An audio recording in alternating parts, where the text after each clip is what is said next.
2 ತಿಂಗಳಾಗ್ತಾ ಇದೆ. 3 ದಿನದಲ್ಲಿ ಸಾಧನೆಗಳು ಮಾಡ್ತೀವಿ.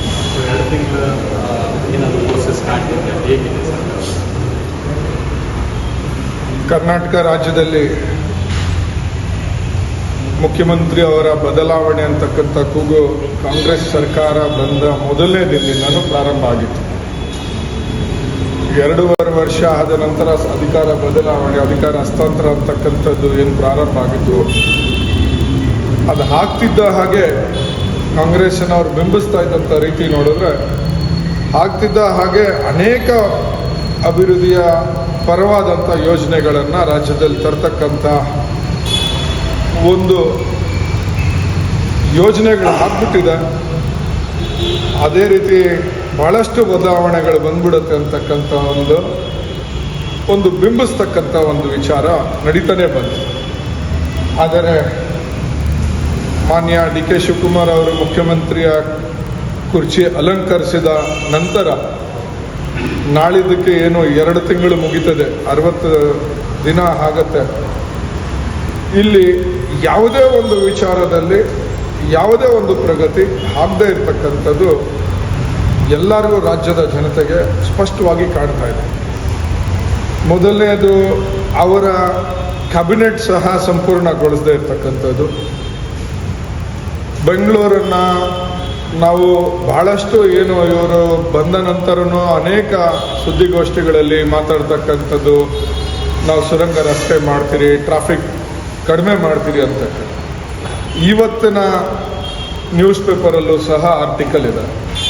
ಏನು ನಮ್ಮ ಬೆಂಗಳೂರಿನ ಪೂರ್ವ ದಿಕ್ಕಿನಲ್ಲಿರ್ತಕ್ಕಂಥ IT ಕ್ಯಾಪಿಟಲ್ ಅಂತ ಇರತಕ್ಕಂಥ ಬೆಂಗಳೂರಿನಲ್ಲಿ 6,42,000ಕ್ಕೂ ಮೇಲ್ಪಟ್ಟು ಜನ ರಿಂಗ್ ರೋಡ್ನಲ್ಲಿ KR ಪುರಮಿಂದ ಕಡೆ ಸರ್ಜಾಪುರ ರೋಡ್ ಕಡೆಗೆ ದಿನನಿತ್ಯ ಪ್ರವಾಸ ಮಾಡ್ತಾರೆ. ಆ ಭಾಗಗಳಲ್ಲಿರ್ತಕ್ಕಂಥ IT ಕಂಪನಿಗಳಲ್ಲಿ ಅಷ್ಟು ಎಂಪ್ಲಾಯೀಸ್ ಇದ್ದಾರೆ.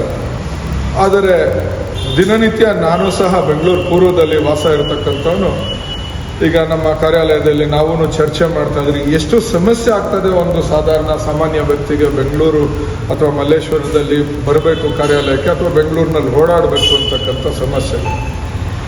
ಯಾವುದೇ ರೀತಿಯಾದಂಥ ಪ್ರಗತಿ ರಾಜ್ಯದಲ್ಲಿ ಕಂಡೇ ಇಲ್ಲ. ಕಾವೇರಿ ನೀರಿನ ವಿಚಾರವಾಗಿ ತಗೊಂಡಾಗ, ಕಾವೇರಿ ನೀರು ಇವತ್ತು ನೀರು ನಮಗೆ ಇಲ್ಲ, ಮಳೆ ಇಲ್ಲವೇ ಇಲ್ಲ ಅಂಥ ಪರಿಸ್ಥಿತಿಯಲ್ಲಿ ಒಂದಷ್ಟು ತಮಿಳುನಾಡು ಬಿಟ್ಟಿರ್ತಕ್ಕಂಥದ್ದು ಆಗಲಿ. ಹಾಗೆ ಇದನ್ನೆಲ್ಲವನ್ನೂ ಬಿಟ್ಟು ಎಂಥ ಯೋಜನೆಗಳಿಗೆ ಕೈ ಹಾಕ್ತಿದ್ದಾರೆ ಮುಖ್ಯಮಂತ್ರಿ ಅವರು ಅಂದರೆ, ಖಾಲಿ ಸೈಟ್ ಇದ್ದರೆ ನೀವು 5 ವರ್ಷದ ಒಳಗಡೆ ಮನೆ ಕಟ್ಟಿಲ್ಲ ಅಂದರೆ ಸೈಟನ್ನು ನಾವು ಮುತ್ತಿಗೆ ಹಾಕ್ಕೊಳ್ತೀರಿ, ಸೈಟ್ ಸರ್ಕಾರಕ್ಕೆ ತೊಗೊಳ್ತೀರಿ ಅಂತಕ್ಕಂಥ ವಿಚಾರಗಳು.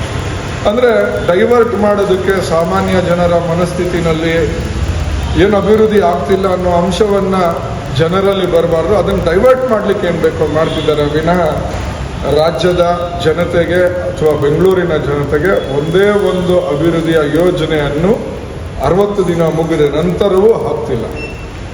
ಇನ್ನು ವರ್ಷದಲ್ಲಿ ಚುನಾವಣೆ ಹತ್ರ ಆಗತ್ತೆ, ಅಲ್ಲಿಗೆ ಮುಗಿದೇ ಹೋಗುತ್ತೆ, ಗೊತ್ತಿಲ್ಲ. ಇವರು ಇನ್ನು ಬೇರೆ ಅಂಶಗಳು ಕೆಲವೊಂದು ನಾವು ಮಾತಾಡ್ಲಿಕ್ಕೆ ಹೋಗಲ್ಲ. ಆದರೆ ಆ ಅಂಶಗಳನ್ನು ನೋಡ್ತಾ ಇದ್ದಾಗ, ಅವ್ರು ಮಾತಾಡ್ತಕ್ಕಂಥ ವಿಚಾರಗಳು ಮತ್ತು ಅವ್ರ ಶೈಲಿ ನೋಡಿದಾಗ ಎಲ್ಲೋ ರಾಜ್ಯದಲ್ಲಿ ಬದಲಾವಣೆ ಬರುತ್ತೆ ಅನ್ನೋದು ಇದು ಕನಸಾಗೆ ಉಳಿತದೆ. ಆ ಕನಸು ನನಸಾಗಬೇಕಾದ್ರೆ ಮುಂದಿನ ದಿನಗಳಲ್ಲಿ ನಮ್ಮ ಭಾಜಪ ಸರ್ಕಾರ ಬಂದಾಗಲೇ ಇದಾಗೋದು ಅಂತಕ್ಕಂಥ ವಿಚಾರ ಇದೆ. ಸರ್ವಪಕ್ಷ ಸಭೆ ಕರೆಯೋದಕ್ಕೆ ಮೊದಲೇ ಎಲ್ಲ ಏನು ಬೇಕೋ ಮಾಡಿಬಿಟ್ಟು ಸರ್ವಪಕ್ಷ ಸಭೆ ಅಂತಕ್ಕಂಥದ್ದು ಒಂದು ಗೊತ್ತಿಲ್ಲ. ಇದು ಹಿಂದೆ ಇದೇ ರೀತಿ ಒಂದ್ಸರಿ ಕಾಂಗ್ರೆಸ್ ಸರ್ಕಾರ ಇದ್ದಾಗ ಮಳೆ ಅಂತಕ್ಕಂಥದ್ದು ಇಲ್ಲದೆ ಬರಗಾಲ ಬರ್ತಕ್ಕಂಥ ಪರಿಸ್ಥಿತಿ ಆಗಿದೆ.